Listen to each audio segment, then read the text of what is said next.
This is Susan Tebben, a reporter with the Athens Messenger, reporting from the Athens County Courthouse. An Athens County grand jury returned a no bill on an incident during homecoming weekend involving a sexual assault that happened on Court Street. Athens County Prosecutor Keller Blackburn explained. No memory from the time that she left a local uptown bar. She and he, both underage, obtained alcohol at a local bar. They both had drank alcohol at a party, separate parties. They met each other at the bar in Athens, left after closing. As most of you know, last call being 2 a.m., the bars attempt to have everyone out of the bars by 2:30, and then began to engage in a kissing activity, moving from North Court Street towards South Court Street, the break being right here on Washington Street.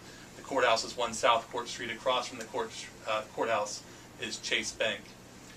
In the Chase Bank window, they engaged in a sexual act, the man performing on the female.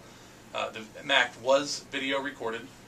Neither of them had knowledge it was being video recorded, but as we all now know, it's been shared on social media and has caused some national and international comment from individuals.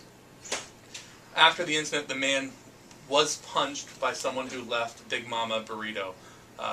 The assault on him came from a citizen who appeared to be disgusted that he would engage in that type of activity in public, not because of concern over the safety of the female.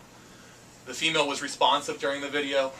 She had a smile on her face at one time, grabbed the back of the male's head at another time, and at no point, even though some screenshots of the video make it look like she may have been passed out or non-responsive, she was extremely responsive and does have facial expressions during the video. At one time, she is asked by the male whether or not she should stop, or whether he should stop because they're building a crowd. Both the suspect in this case and witness reported that conversation took place, and she said, no, go ahead, continue. Well, the issue is whether or not he knew that she had no ability to consent.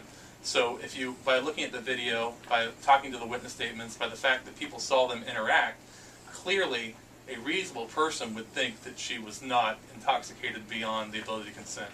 If you watched her walk down the hallway without, with being able to walk down the hallway, carrying her own burrito, walking in an apartment. I mean, she was not being escorted. She was not having trouble. I mean, they were moved from the far end of North Court Street past South Court Street and were engaged in a kissing activity. She was grabbing the back of his head. It did not appear to a reasonable person, being myself or the grand jury, that she was beyond the ability to give consent.